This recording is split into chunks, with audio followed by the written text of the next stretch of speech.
Live. Good morning. This is Anna Imagination with the Healing Garden. Thank you for joining me. This is Journey into the Self. I don't know why it's taking me this long to do this. I have had Journey into the Self on my Facebook for like 6 months now. And it's actually my membership for the Healing Garden. It's absolutely one of my favorite things about the Healing Garden. And I don't know why it never occurred to me to do a full podcast on Journey into the Self. With Journey into the Self, I focus on something that I don't do with everybody else, with everything else.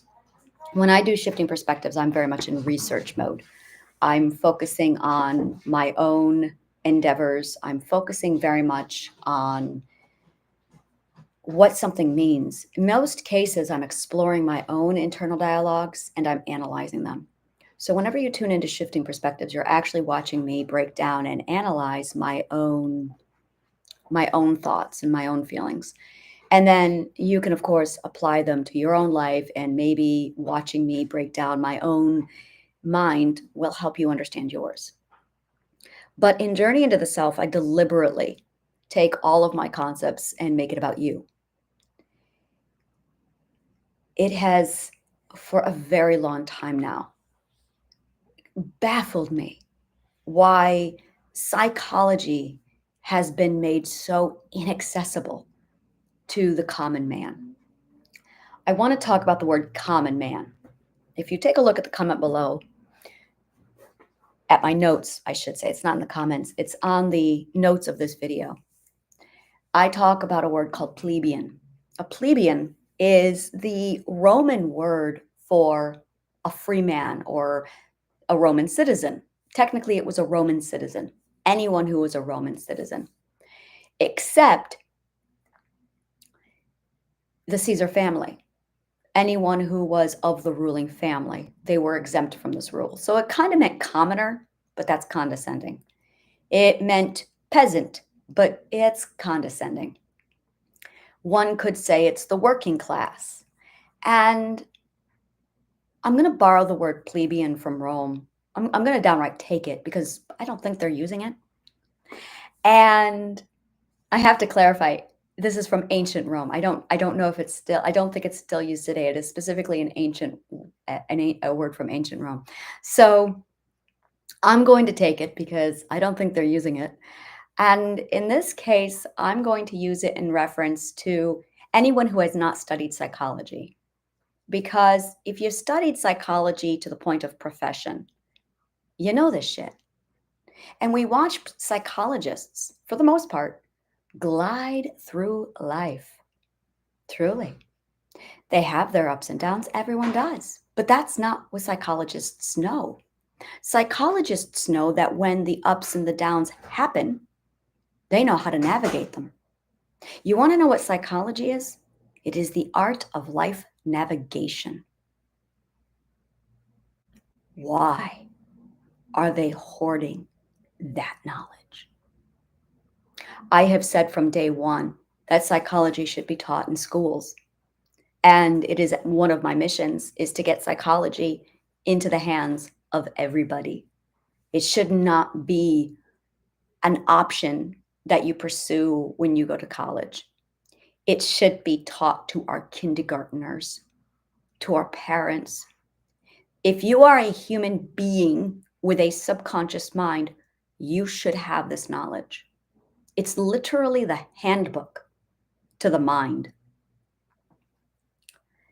And I just don't understand it.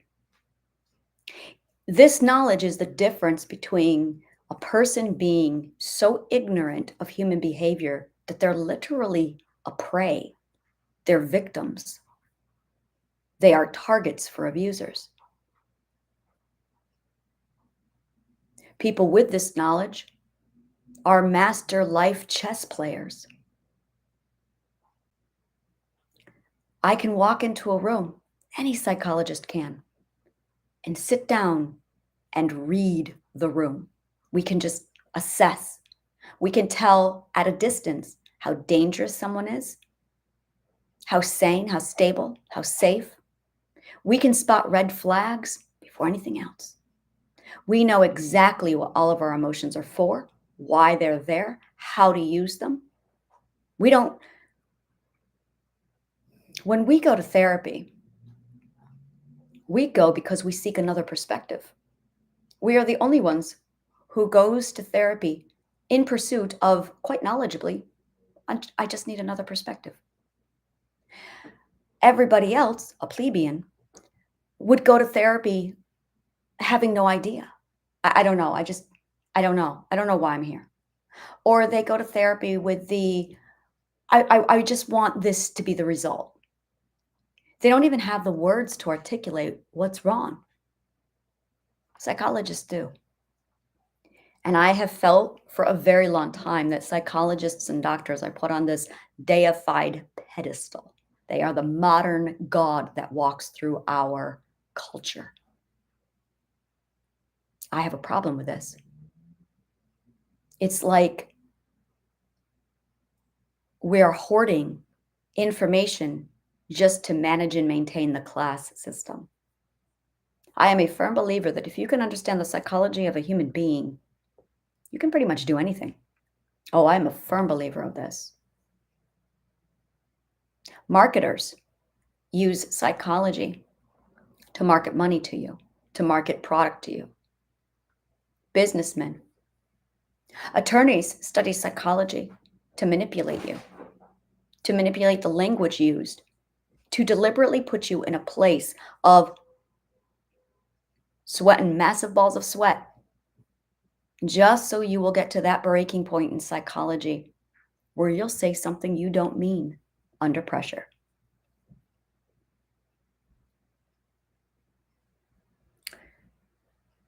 Psychology is a beautiful tool, and in most cases, it is used for bad. You have psychologists who use it to help people. You have attorneys who use it to manipulate people. You have abusers who use it to manipulate people and abuse people. Why aren't we taught psychology? It's not hard. It is a very, very basic, simple. Here's the other thing. I went to a mixer on Monday and I sat there just observing the room. And I noticed I talked to about 6 people, and every person, without me saying much of anything, I just observed, every person was telling a story, either to me or around me. And every story was the same story, every topic. You know what gossip is? Gossip is a plebeian analyzing human behavior without any psychological knowledge. That's gossip. You know what venting is? It is a plebeian discussing psychology to try and understand human behavior without having any clue what psychology is. Everyone is talking about psychology, but plebeians are 100% kept in the dark. So, this is me not giving you a dry textbook. The purpose of Journey into the Self is to make all of the knowledge of psychology available to you in a way that can be integrated into our culture very simply. I'll go through Facebook comments, and I cannot tell you how many people feel that psychology is an opinion. There is a phrase in psychology called their textbook. Textbook means so absolutely accurately predictable in the science of psychology that every behavior is exactly the same from every person. Psychology is not unique. It's from the subconscious mind. The subconscious mind is not unique. Identity is unique. But identity We all have a psychology of identity, and it's wonderful. It's you go you do you. That's identity. You do you. When somebody talks about what they love, that's like talking about art. That is talking about art. But psychology is the science. Now, the only metric we have are two metrics. One, in a situation, every human being behaves the exact same way. You put a human being into a room and they are abused, the person is going to do the exact same thing every single time. It's going to fall into a certain amount of categories. They're going to do the exact same thing. It's going to result in the same behavior. It's going to result in the same mental illness every single time. No exception. No exception. You know what I call that? 100% accuracy. And do you know what I call that? If something is 100% accuracy, the right answer. Correct. That's what I call that. That is a scientific metric. Psychology is a scientific metric. Now, there's a lot of psychology in the world. This is really, really important that you understand this. That is theoretical. And then there's psychology that is absolutely so solid, it's predictable, and it's textbook. This is where I have a problem. In psychology, today, it is common practice to take theory and say it's fact and insist this is the way. Bipolar is an example of this, and throw it all over the place without proper research, without proper metric. So I would say close to 80% of the psychology that's out there has not been tested yet. It's just someone's theory, someone put out an abstract, psychologists or therapists read an abstract and went, oh, this makes sense for now. And they threw it out there without actual human research, human behavior, human testing. None of it. So we get diagnosis down, like ADHD is a great example. We don't know what it is. We don't know. We have no idea. It came up a few years ago and now it's all over the place and it went viral. But in point of fact, we don't know. Now, here's a fact that no one talks about except a couple of select psychologists. Everyone with PTSD, reverse that. Everyone with ADHD has PTSD. But not everybody with PTSD has ADHD. They're linked. ADHD is very much a result of PTSD. We know this. ADHD is not something you're born with. It's something that results from PTSD. You cannot have ADHD and not have PTSD. There is not one single circumstance where that's the case. If you have ADHD, you were traumatized to the point of PTSD at some point. You have the exact same brain as somebody with PTSD. You were subjected to trauma if you have ADHD. That fact is kept from the public because that's in the research department. ADHD had no business getting out into the public yet. The research was not complete. So there's a lot of things like that, a lot of things that went viral. So now it's all over the place and people have misinformation. If it's not textbook, it's not right. ADHD is not yet textbook. And the things where it is textbook, no one knows about it. The plebeians, common man, don't know about it. So I'll go into Facebook and I'll see comments and everybody's giving their opinion about human behavior without having any idea what they're talking about. Oh, I see more bad psychology than anything else. And it's because people need this information. People need have access to understanding human behavior because if you are a human, you kind of need to understand how this works. And so long as it's textbook, that's where I say, okay, it's time to give it to the public now for education purposes. And there's just way too much opinion, way too much information that's going around where people aren't being honest, where people are guessing. And the problem is when you guess with psychology without having any education on human behavior, oh my God. Narcissists are a fantastic example of this. I'm not talking about narcissists themselves. I'm talking about people loving to analyze narcissists. I have gotten so many botched hypotheses They're just evil. Okay, first of all, no one's just evil. That one's a very common one. Oh, they know what they're doing. No, they don't. Narcissists do not know what they are doing any more than a person with PTSD or borderline personality knows what they're doing without a diagnosis. You don't know. Narcissists are not an exception. What a narcissist knows that most people are trying to interpret is they know they're scared and they know they're aggressive, but they don't know why and they don't know how. There wasn't a narcissist convention where everyone's going in, learn how to be a narcissist today, take these classes. That's not happening. These are people who were raised in a very formula setting, very, very predictable, one size fits all setting, and it's turning out the same human behavior. So you look at the common denominator, the commonality between all of their environments. Every narcissist comes from the same environment. Our environment is what gives us our mental behaviors. Our mental behavioral defenses 100% stem from our environment. Every time, predictable. What kind of abuse you experienced is going to determine what kind of behavioral defense you end up with. Textbook, predictable, so predictable. Understanding what the human mind does under fear opens a massive understanding to why people are the way they are. And it starts with understanding that you are not single solo. You are not an individual. That's the problem. You are not an individual. No one is an individual.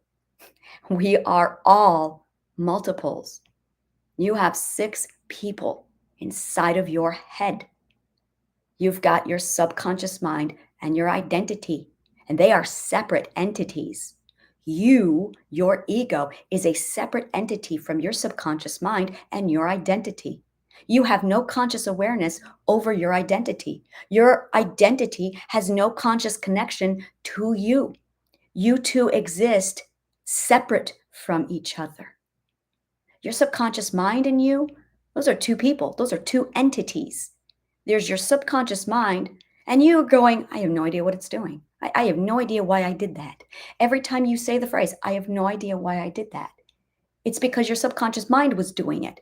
You've got one body, but 6 different units inside of that body, and every one of you take turns maneuvering that unit, maneuvering your body. You have shared space with other individuals inside of you that you have no idea are there. And then you go, I have no idea what I'm doing. I have no idea. I don't understand why my husband suddenly isn't the way he was when that's not the man I married. I don't know what happened to him. He's not an individual. Neither are you. What you married was the subconscious mind. You married his Venusian mask. That's what you married. That is exactly what you married. You married a Venusian mask put on by the fear system in his subconscious mind. And his identity finally felt safe enough to come out, or his identity couldn't stand the suppression anymore. So the identity came out and said, I'm unique. And that's really all the identity says. The identity is the unique part of us. I love, love, love this subject so much. We are so desperate to be different.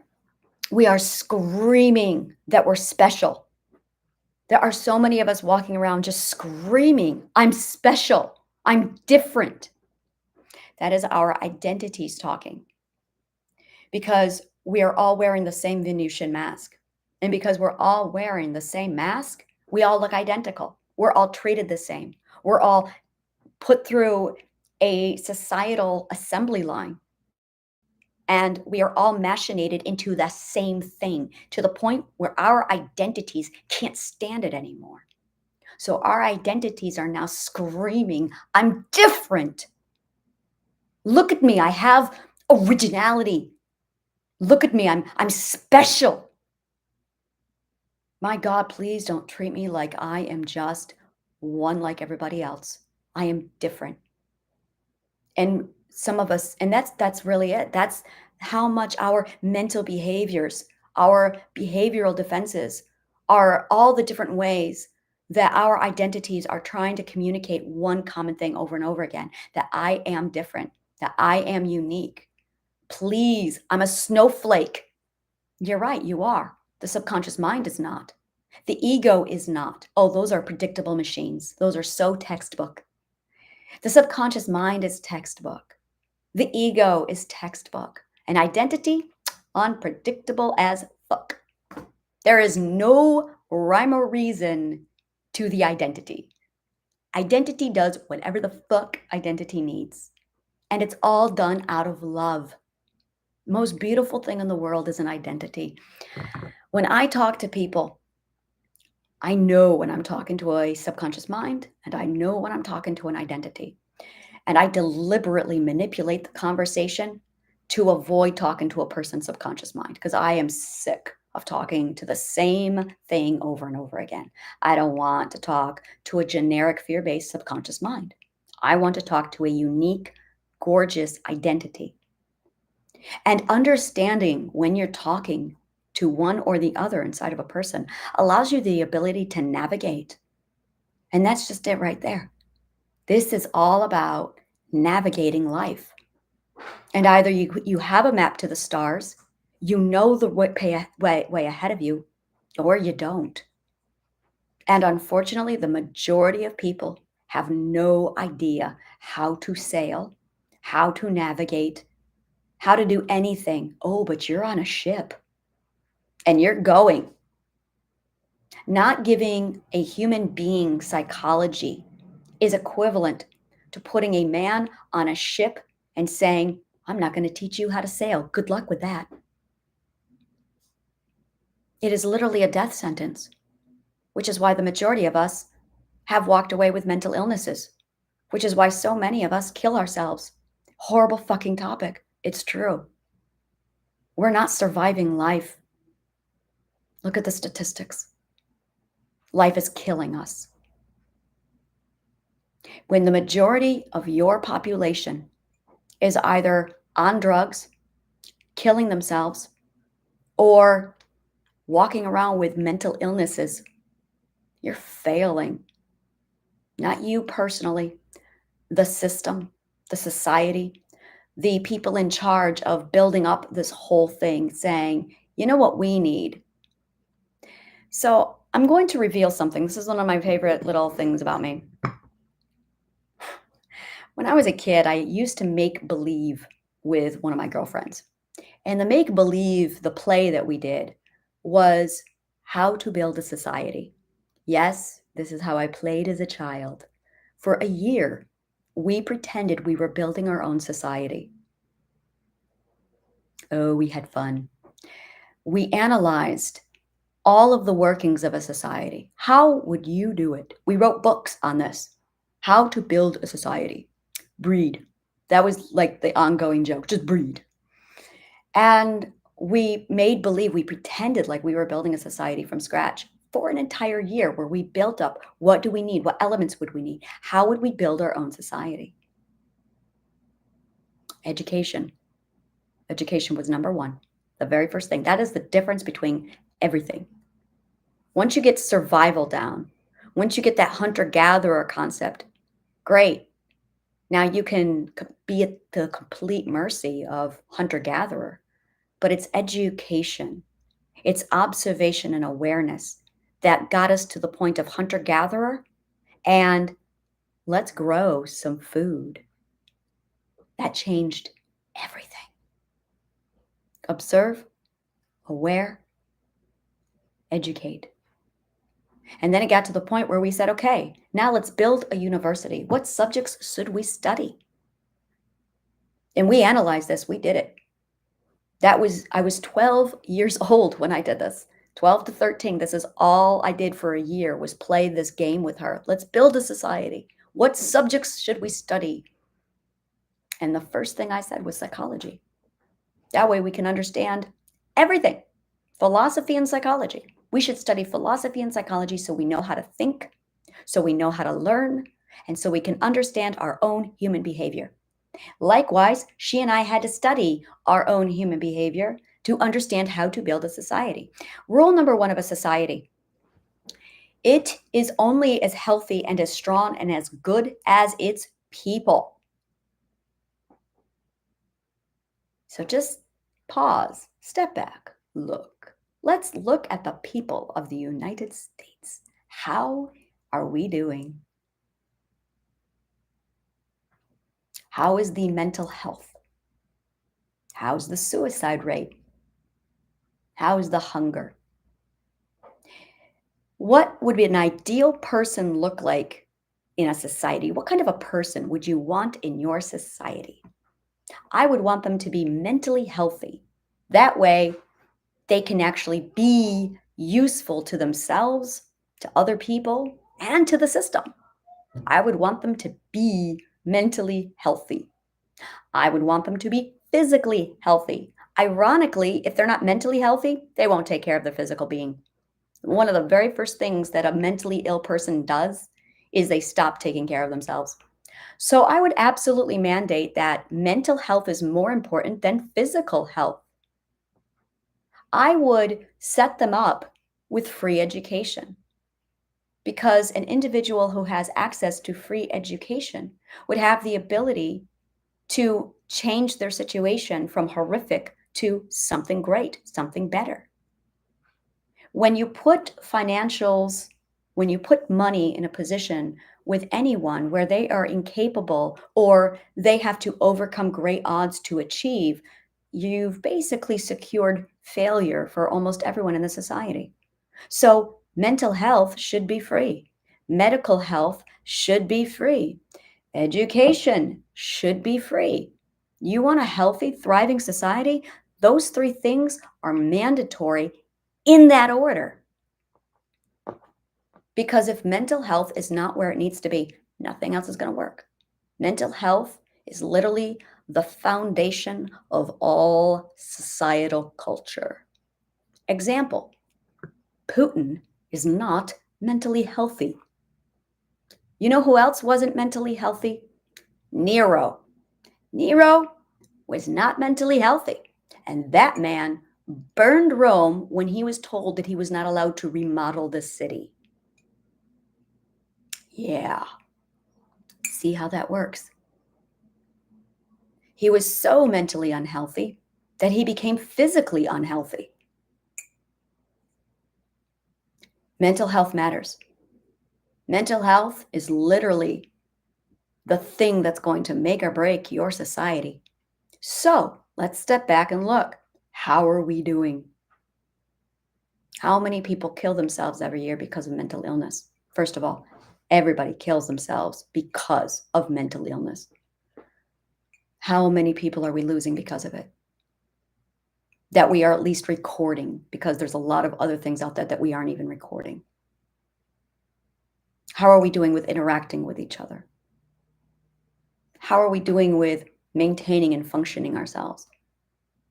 How many of us are happy? How many of us are educated? You know, I was thinking about this yesterday. I was coming home from the store and I grabbed my medications. I need to clarify. It's levothyroxine. It's for my thyroid. It's the only medication I'm on is for my thyroid. And I want to put that out there because I do not condone mental medications at all, and I don't want there to be any thought that I'm hypocritical on that. I don't do mental medications. I do occasionally on a very rare occasion, but things have to go really, really bad. And in my opinion, if you're on a medication, it's because you're not doing the mental work to help take care of yourself. But we're back to, are you mentally healthy enough to be doing the mental work? And in most cases, no. In some cases, no. A person is not mentally healthy enough to even do the mental work because the system has us set up for failure because they didn't know how to build a society. You want a thriving society, focus on mental health because people will naturally become self-enabling to take care of their own desires, their own requirements, all on their own. One of my favorite stories. Well, let me first finish my story. Yesterday, I was coming home. I grabbed my meds and I realized, and I got my flu shot like I was 5. They gave me stickers and candy. I loved it. And I realized 5 years ago, 2 years ago, 1 year ago, I was not mentally healthy enough to schedule my COVID shot, to pick up my own meds, to even take my own medication. A year ago, I was so mentally unhealthy, I couldn't even take care of my own medication. And I was wondering why. I was thinking about it as I was walking, and I realized the reason why was because when you are mentally unhealthy, you are so, you don't have the mental space. You don't have a single drop of extra energy to put anywhere else because your mental illness takes all of your energy. This is something I want to talk about. Mental illness consumes energy. Oh my God, does it? Mental illness consumes so much mental energy that when you have a mental illness, you cannot book appointments. You cannot go through the automated system of a phone. I don't think anyone can. You cannot fill out paperwork. You cannot focus on a job. You cannot maintain a job. You cannot parent. You cannot put the mental energy into a relationship. This is why we suffer so greatly when we have mental illness. It's because mental illness consumes all of our mental energy.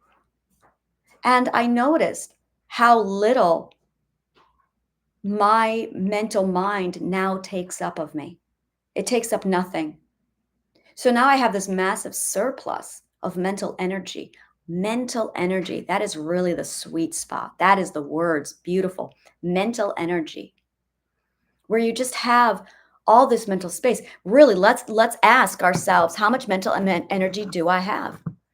How much mental energy do you have? Do you have a surplus of mental energy? Are you able to complete basic tasks?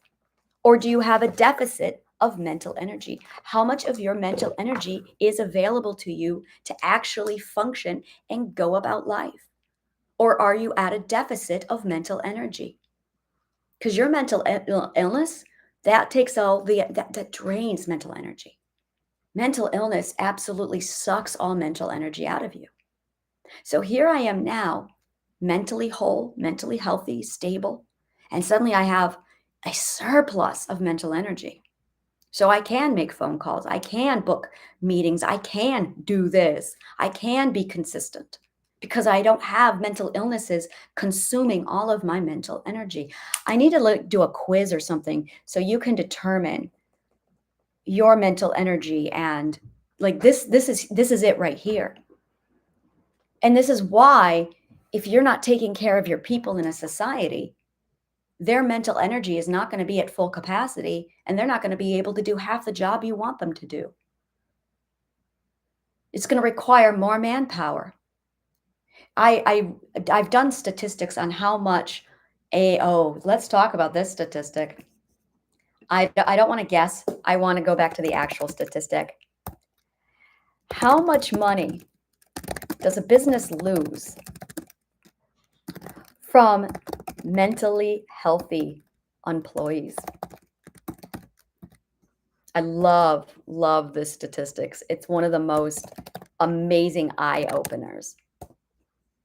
It was something like, here you go, 47.6 billion annual dollars total across the United States. 47.6 billion dollars. Yep. That is how much a business loses $60,000 annually just for one organization. That is just from employees not being mentally healthy. That's right. Oh, I did a lot of research on business and mental health. Like I have a whole, if you own a business and you want your, I do master classes for businesses. So if you have a business and you want your employees to like get traumatic healing, talk to me. This is something I do. Oh yes, I have like master classes that I teach business executives and business employees so they can have better mental health, so they can gain profit. It's extraordinary how much is lost because of mental illness. And if you look and compare into physical health, it's a fraction of that. Mental health is everything, and we don't take care of it. We don't have the programs available. The programs we have are inadequate, insufficient. They are depleted. They are abysmal, in my opinion. And yeah, there's this mass of just people. It was at a point where I looked at the statistics, I was looking at the numbers, and I just went, having one therapist can do 20 clients a week. One therapist can do 20 clients a week. On average, they see one client every 2 weeks. So you are looking at 40 people per therapist. That's it. That's all they can do, 40 people. There are 8 billion of us. The concept of somebody sitting down with one individual to try and help them and coach them is insufficient, inefficient, both. It's inefficient and it's not sufficient. So the concept of one-on-one therapy is not beneficial to you because you are not getting the guidance you need.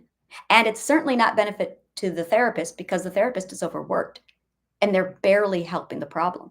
It's just so inadequate. So really, it needs to be a school, which is what the Healing Garden is.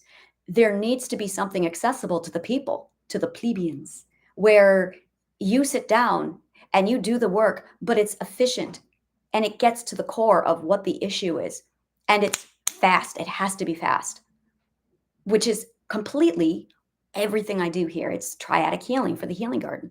And it's designed for this purpose, to literally benefit the mental health of an entire society so that you can come in, grab what you need. And it's free, by the way. It's all free. It's what this podcast is. It's just triadic healing. It's educating you exactly on these topics so you can understand your human behavior in leaps and bounds so much better so you can navigate life. Psychology is life navigation lessons. But I get it. You don't want to go to college for psychology. I absolutely get it. It's expensive and you don't want to be a psychologist. I get it. And you don't need to learn about all of the psychological garbage and the psychobabble. You don't need to learn 90% of the stuff you learn in psychology when you just want life navigation, how to life. That's what I get it. So that's what I do. This is all that this is literally how to life, because it's really bad out there. And when you look at what the society is doing for us, they can't do it. They're not doing it. They are inadequate. They are absolutely not doing a good job. And I get that people are broke. People don't have the money to pour into mental health.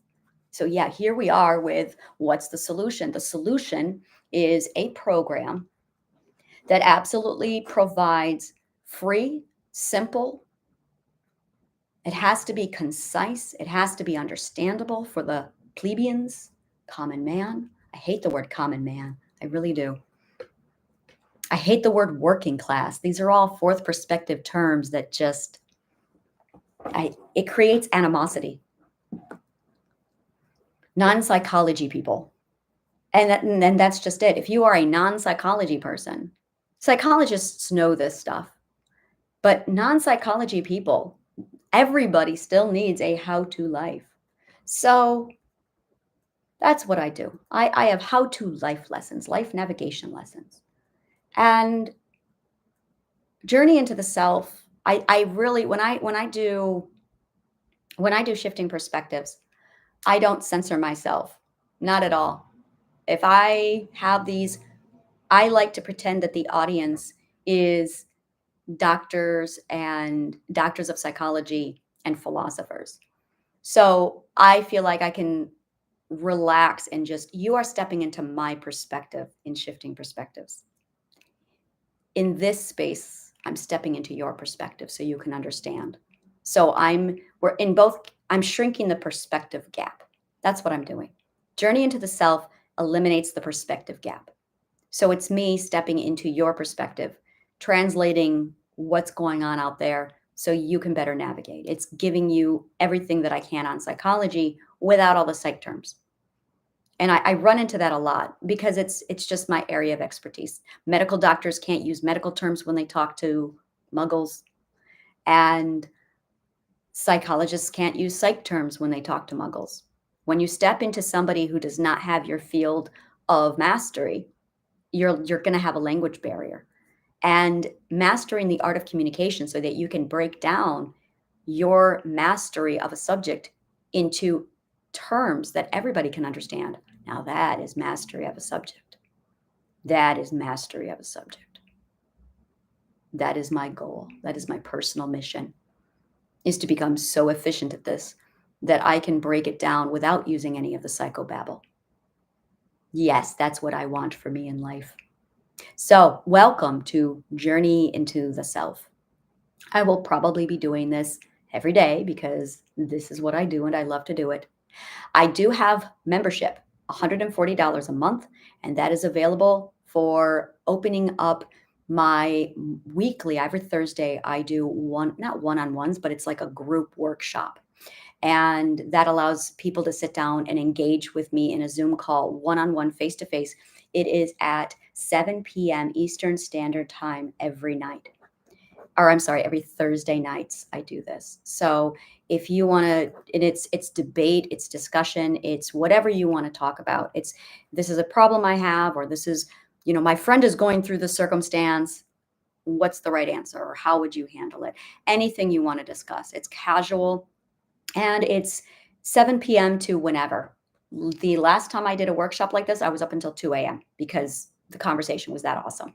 So if that's something that interests you, grab the link below. It's on my LinkedIn account. Become a member, and you will gain full access to every Thursday. You'll get a full workshop with me from 7 p.m. Eastern Standard Time and on. That's Become a Member with Journey into the Self. And when you combine it with my self-care regimen, there's a lot. It just comes with a lot. So take a look at that. And if you love shit like this, subscribe, comment below. Let me know what part of the show resonated with you. That way I know what people like, what I should do more of. If you have a question, comment it below, and I will, if it's a really awesome question that intrigues me enough, I will do a whole video on it. And if it's, otherwise, I'll just answer you one-on-one. And donate, help the garden grow. The link, again, everything is below. Thank you so much. And may the kindest of words always find you.